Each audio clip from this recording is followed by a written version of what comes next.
Okay. So we've spoken in the past about Pleiades, and the system's evolved quite a bit over the years. And so I'm just going to cover sort of where we're at with the system right now, and how it's evolved over time and what we want to do in the future. So the facility, our mission within NASA, the systems and issues with scale that we have. So from a high level, at the agency level, it looks like, you know, money and power goes into the facility and mission science comes out. And so mission science really is mission-specific science projects, not computer science research. And so some amount of heat comes out of the facility as well. And so we looked at this, and it was actually a little bit more humid and more heat than what we expected when we installed the Infiniband. And going through a rigorous process, we found out that it was actually steam coming off the sysadmins that were dealing with Infiniband. So we're primarily users of Infiniband, and we do some feature development. I think this is actually a strategic issue for Infiniband adoption, is that this connection with the admin community is something that we really need to focus on as a group, and how to improve that with some really sharp people running the system on a day-to-day basis that still have a lot of questions about what Infiniband exactly is and what it does. Again, it's an agency-wide resource. Pleiades and Columbia, we still operate about 4,000 plus cores of Itanium. It's probably one of the largest Itanium installations still around. Again, the mission science areas that we're covering are things like, you know, shuttle replacement. That's sort of the core launch, rocket science type work. Of course, there's all the other missions in the agency. Solar surface convection, star formation, galaxies, that sort of thing. Safety, the SRB burn in the vehicle assembly building is something where, you know, if a fire caught in there, what would happen? And so these are what we think of when we're talking about mission-specific science and engineering. So we do run some fairly large calculations on the system, single ones, maybe 50,000 cores, but it's more common for us to run hundreds or thousands of smaller jobs, and so, but that's quite important. Good example is Kepler. So they're going and taking pictures of stars, looking for planets, and the problem itself is inherently parallel. And so even though they want to run 90,000 cores, they can break it up into smaller pieces, but it really wants consistent access to all the data that it's reading and writing. So it's a supercomputing problem, but it's embarrassingly parallel. And that actually allows us to leverage off of multiple compatible generations of servers. So x86 compatible servers, you can break up pieces of the job and run it all over the machine, whether it's on Westmere nodes or Nehalem nodes or Harpertown nodes. As long as they have consistent, even access to all the data, then from the system side, we've provided a big parallel system that can be exploited for those sorts of uses. Again, our major systems, Pleiades, Columbia, and Hyperwall, which is a viz and data analysis system. The Hyperwall itself is actually connected to both systems. Columbia has sort of a more traditional enterprise switch architecture, big fat nodes, 1024 processor SSI systems, 2048 SSI. Pleiades, of course, a cluster-based system. This little depiction here is our I/O fabric, something that we've built to connect not only the Hyperwall with the Lustre file systems to Pleiades. And there's some amount of bridging that goes on between Columbia and Pleiades in the archive servers. So we want to back all the data up, support analysis on both environments, that sort of thing. So what is Pleiades, when we first started, it was a 10D partial hypercube, and now it's an 11D partial hypercube. And so it's grown a little bit. So each of these vertices has up to 11 connections to 11 other switches. And so again, it's not a full 11D hypercube, but it's partial. And so the subnet manager uses this algorithm which breaks down to DOR. It looks for the minimum hop distance and then breaks that the ties by port number. So this breaks down in dimension order routing, but of course that has some problems because if the cable goes down, then you may degrade and end up with a credit loop, right? So another something that's not so obvious on the system, I actually have 2 of these partial 11D hypercubes. So every compute node on the system is connected to both IB0 and IB1. And so that gives us full replication of both hypercube fabrics. So you've got 2 partial 11D hypercubes joined at each of the nodes. And so you can send message traffic over both IB0 and IB1, and for running things at scale, you actually see quite a bit of scalability improvement doing that because of contention in the IB network. And so IB is does have contention issues. We're solving that, or this is really, SGI is solving that by throwing a lot of network at the problem. So going forward, we really want to start to deal with, okay, how do we deal with congestion? How do you make things utilize the fabric more effectively?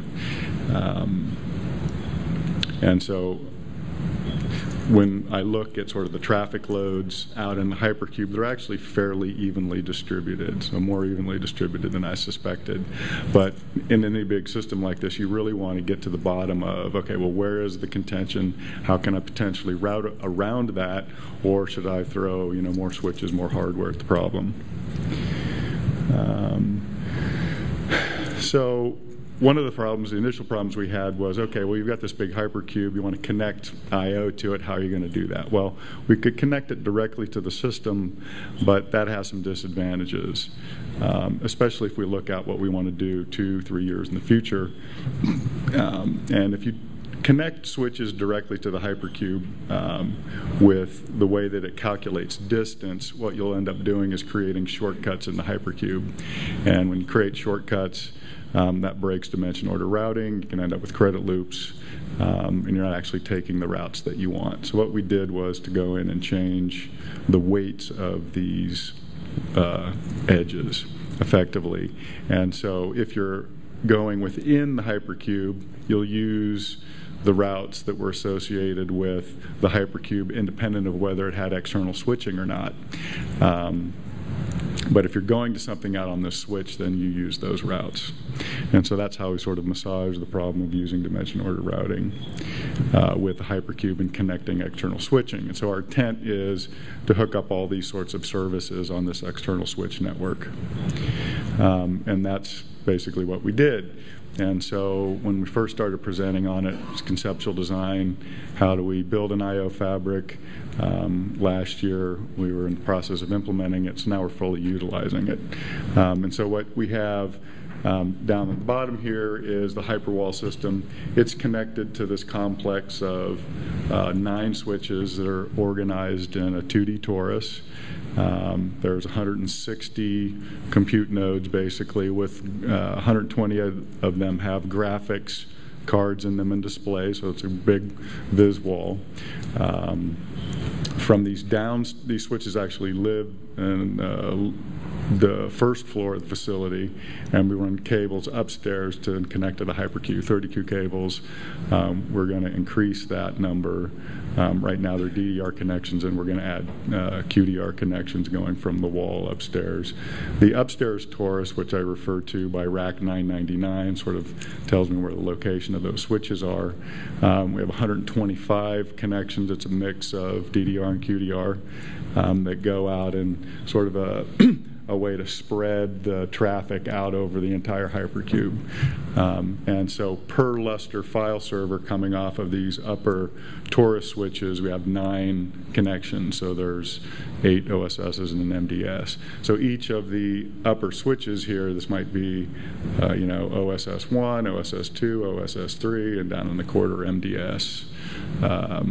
And so for the 5 Lustre file system complexes we have, they each connect basically to those switches. So there's going to be 5 times 9 QDR connections that are going to be, we're actually, most of those are DDR, but we're going to be upgrading those to all QDR.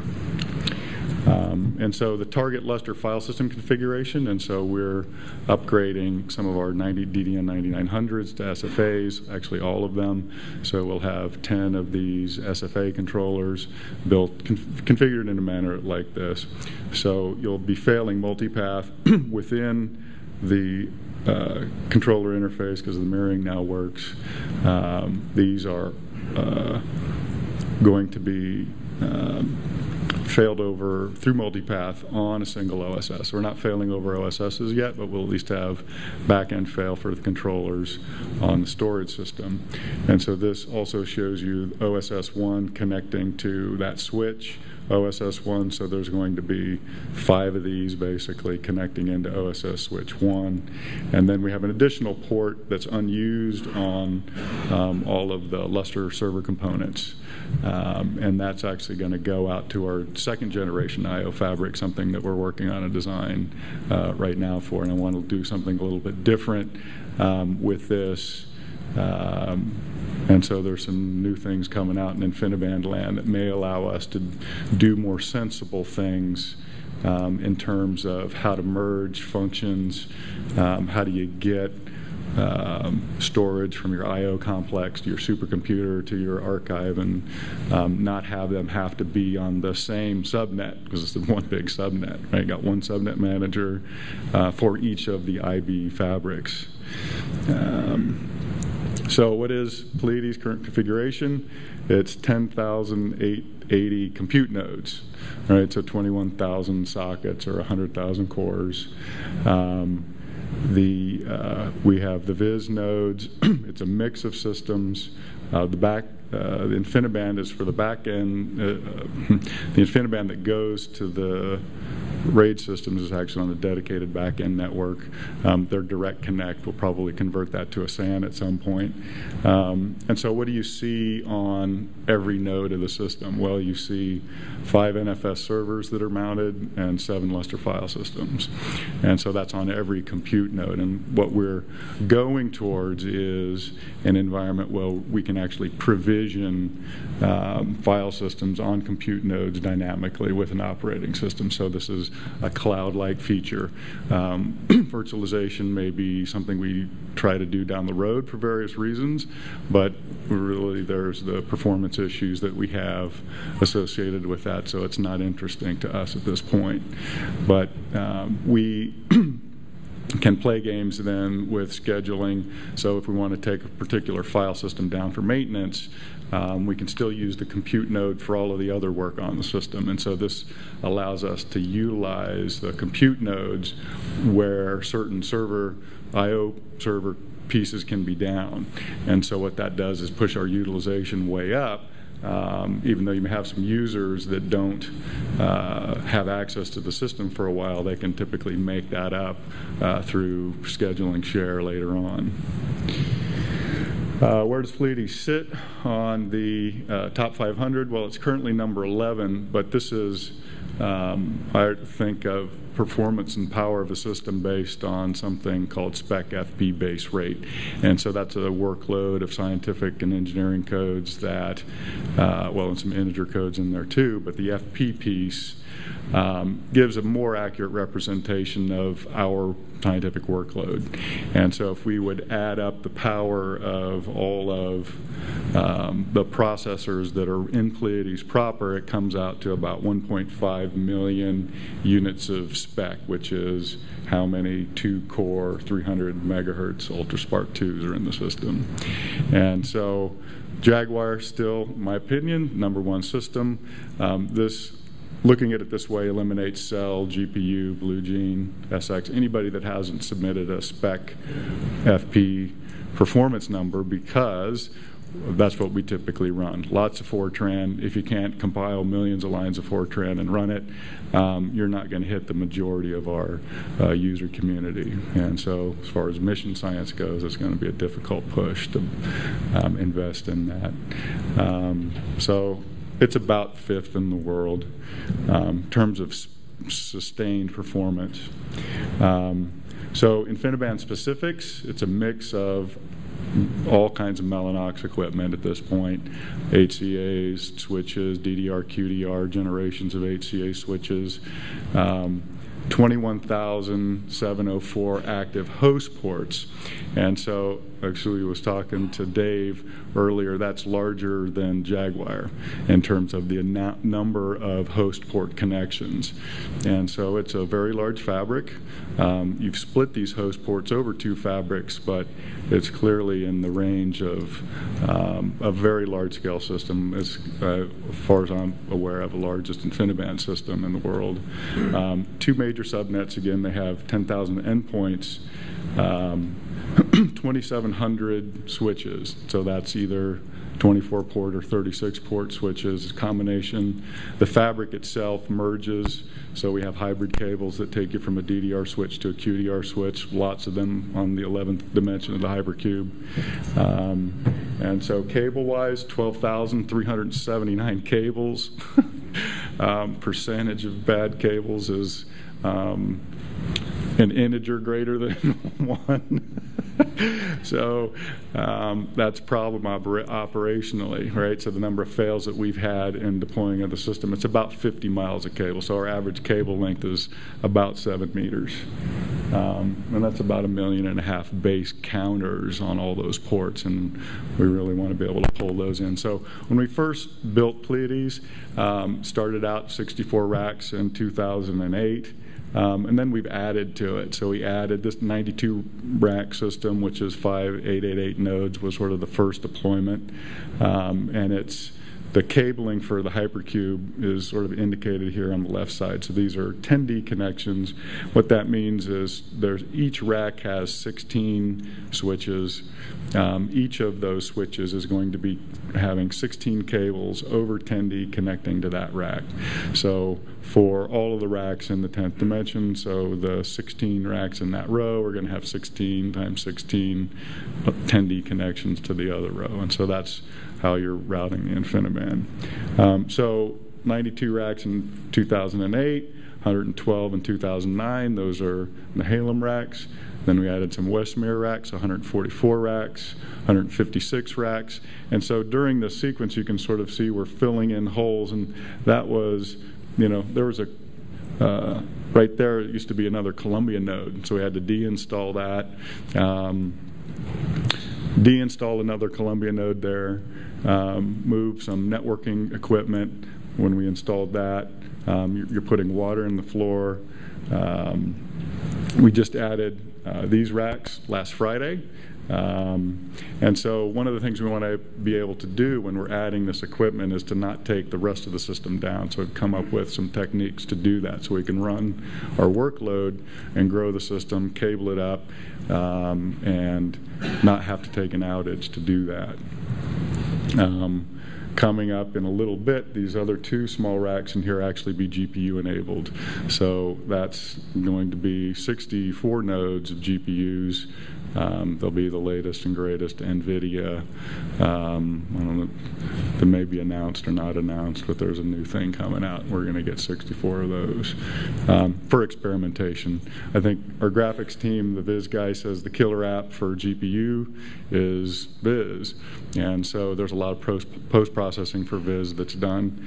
And so we'll definitely use it for that. We have a lot of people in the science and engineering group are going to start to port code to it and see what they can do. So anyway, what merging that into the fabric means that they get access to all the storage. And so if you're post-processing data sets or doing your own analysis, it's all in the same scratch space, can be moved around and analyzed. Time ways, we're pretty getting close here. So we never want to take the whole system down. Outages are very disruptive, costs a lot of money when you're not scheduling work on your compute nodes, and it's not even possible to update the whole system at once. There's so much in the system, and even though you plan all of this out, things go wrong. You're going to update some firmware and it doesn't take, so then you're on the phone trying to figure out, well, why didn't that work? And now you're 8 hours into a dedicated time that was going to take 12, and there's no way you're going to get it done. So you really need to be able to do this staged rolling upgrade for things as the system is live, and so that complicates our life quite a bit. And so that staged rolling update is going to have to happen for things like Lustre, CXFS, which is another SGI shared file system thing, part of Columbia, OFED, SM, Linux distro packages, firmware, it's in the cables everywhere, so that really complicates our view of the system and how we want to stage out updates. And so we actually, the compute nodes themselves are also diskless compute images. So there's a rack leader in each of the racks that serves out the compute images for the nodes in the rack, and we actually want to be able to update that without having to kill the nodes, because once we start scheduling work in the system, it gets spread out all over the place, and if you're going to idle out a rack, it takes a long time, and if you have 168 racks, you'll never get it done. Okay, anyway, this is continuous operations. We never want to take the system down. We very rarely take dedicated time, probably on the order of 4 times a year at the most. And so we really want to minimize that outage time. So hot plug, this is what I spoke about earlier. Bring in the new equipment. How do you actually do that? So we added a thing to the SM to turn off sweeping, but still to respond to SA queries. And so you power off the equipment, turn off the sweep on the SM, power it up, go out with IBNet Discover, be sure you don't have any cable crosses or everything's plugged in where you want it to be, and then turn sweeping back on. And it's that simple, right? Sometimes things don't work and you have to back out, power things down, but we have been successful doing that. But this is operationally the kind of thing that OFED and Infiniband really needs to deal with. This is a network. We want to treat it like a network. We want it to be as resilient as Ethernet in terms of plugging things in. And, Ethernet breaks occasionally too, right? But it's more flexible. People understand it more completely. So some of the issues on the following slides may be solved, or I may be unaware of actually what some potential solutions are. So I searched in Amazon for Infiniband for Dummies, and it came back with a dummies book that was how to fix everything, and so I think I want that book. I'm really tempted to get it, but management experience, adding and removing switches is disruptive. So recovery is often forced up to higher library layers, and so the software has to be hardened to do that. And so that's a problem, because then everything in your system has to deal with the fact that Infiniband can go away. And so we're making good progress with that, but you have, in a big system, several generations of software that you're supporting, so some of our MPIs won't deal with switches going away and coming back when the SM takes 2 or 3 minutes to rescan and program the fabric. So we need that to be fast. We need to be rerouting to be fast. And so there are certain things that we may be able to leverage about the system, like this port is always going to have NHCA on it, and we don't need to scan them during the initial routing or heavy sweep process where we're trying to figure out how to route things. So that's something that we've talked to Lloyd about. So I really want this done in sort of less than 30 seconds. I think that's an important thing to be able to do. So I have a couple of ideas of what we might be able to do with that. Dueling SMs. So there's builds that come with SMs in them. Sometimes the switch comes with SMs in a big 10,000 node system. Sometimes you plug in an SM. And because you have sporadic connectivity in the network at times when things are unstable, they they sometimes fight for control. And so it's far too easy to introduce an SM into the fabric, especially if you bring in sort of a new analyst or somebody who's not as familiar with this. They may do a build, accidentally install an SM, plug it into your system, and boom, you have trouble. And it can be non-intuitive sorts of problem, take a while to figure out. And so really need to rethink how failover is done in the SM. We don't use a failover SM right now because communication between the SM is not guaranteed when the fabric goes unstable, which is more often than the SM would go away. Cable issues, physical layer cable stability. Over the years, we have many different types of problems. The copper's too long, the laser's too weak, it's too cold in the computer room, broken fibers, in the packaging for the cables that are coming. Ethernet and fiber, we don't have these same sort of issues, but we don't have as much of it, and it's not as fast. So I sort of understand that. But when we go to FDR, is this going to get worse? We're going to have the same period of time where it's bad, and you really got to know what's going on. And our experience with QSFP and QDR over CX4 is that it's not more reliable, and so it has more problems initially. It needs to be reseeded more often. There can be more problems in the cable itself, and so it's maturing, but it wasn't a panacea. Recovering from a credit loop, it's very common for us to have a credit loop. It's only locked up everything once, and I think I blasted something out to the RDMA list. And it turned out that the problem was related to ARP. And so what I believe happened at the time is 1,000 compute nodes crashed, started ARPing, and then we lost a link in the system.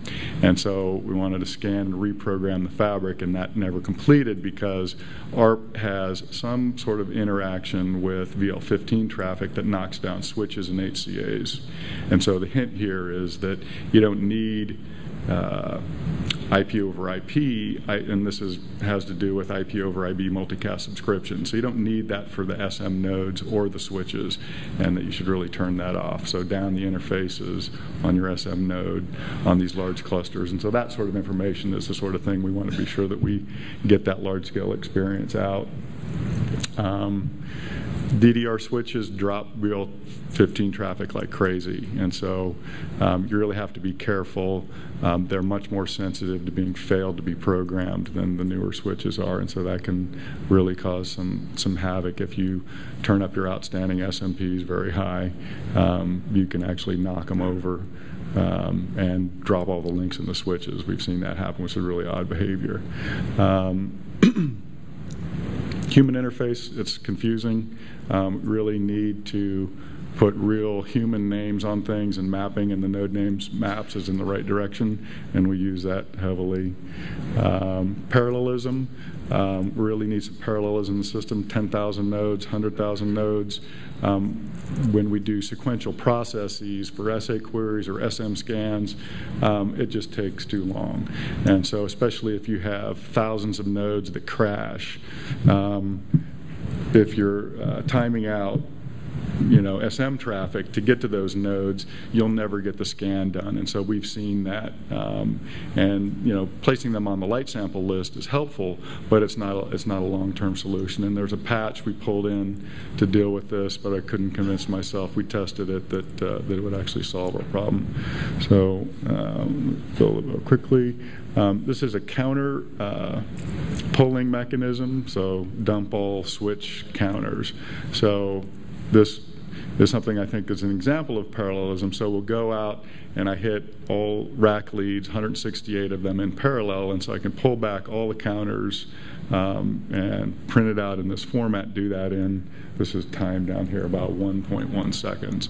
So I can pull all the counters on the system in 1 second, tell, where am I getting errors, and so where are they propagating to on the various dimensions of the hypercube.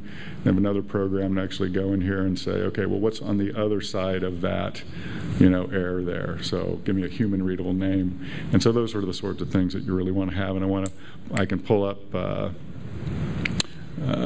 transmit numbers. So we want to see transmit loads, transmit weight, those sorts of things, and we want to do that real dynamically. I want that sub-second, ideally, system-wide. So port blocking, occasionally we want to split the hypercube from the I/O fabric, and so I wrote something to go in and use IB port state to down the port, disable it.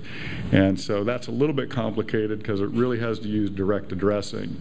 And so this is done because we might be doing work out on the big system, but we want to do Lustre work or continue to use the hyperwall. And so splitting those fabrics is pretty helpful in managing a dedicated time. But it's more complicated than it should be, and so we've got some ideas of how, potentially in the SM you could list a GUID or a GUID and a port number to, ignore those GUIDs or ignore those ports.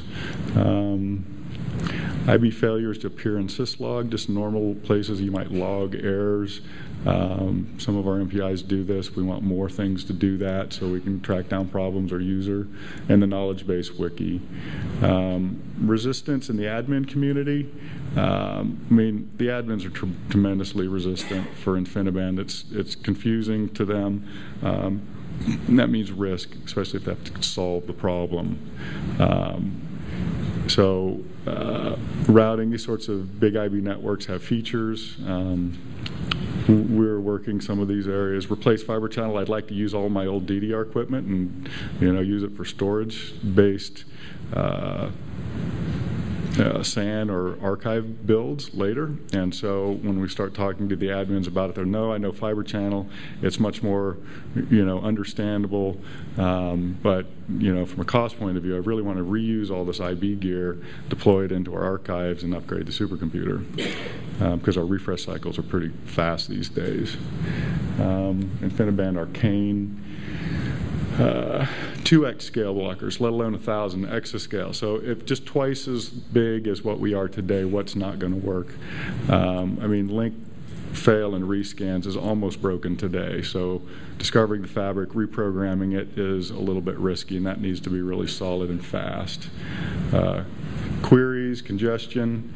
The whole fabric may never be up. You may never have every link in the system up. That's sort of our experience. There's always broken stuff. You just got to deal with it. We'll read through those later. Future directions.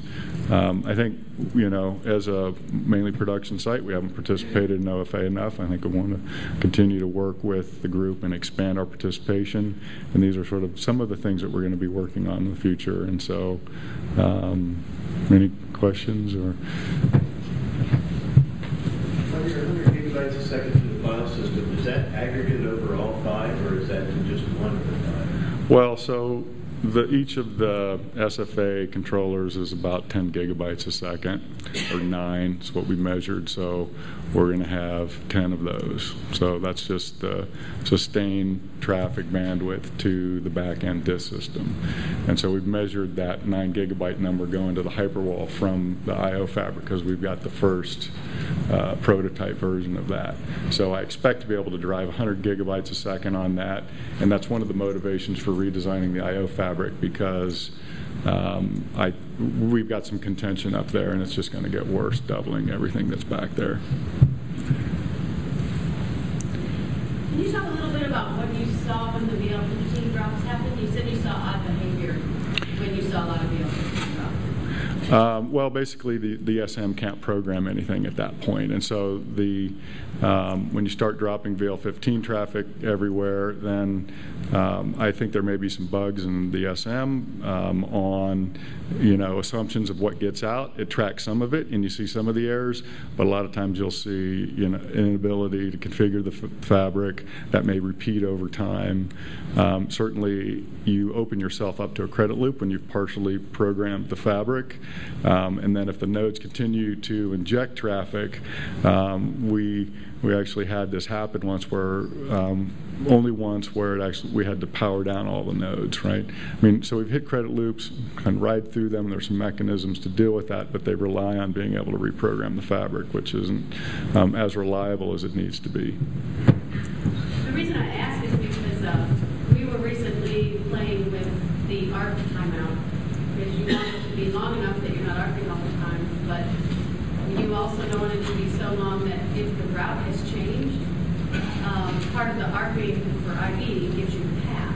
Right. ARP gives you the path. So if the path has changed, you still got the old route information, then you can't talk to the node because the path is gone. So I don't know if we played. Well, potentially bad. So that's the key. And so we set our ARP timeouts to 10 minutes on the compute nodes. And we're also doing some other things with the ARP settings in terms of what, because some of our systems are multi-homed. And so that creates ARP announce, ignore, and filter configuration issues. And so those are kind of broken. But in general, we want to redesign the ARP mechanism. We've done some work with SGI on this.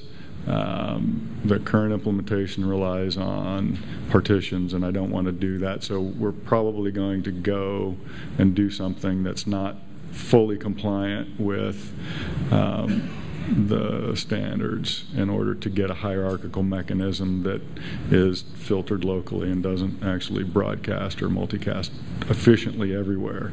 So to the tune of 20, 30, 40,000 ARPs a second at sometimes.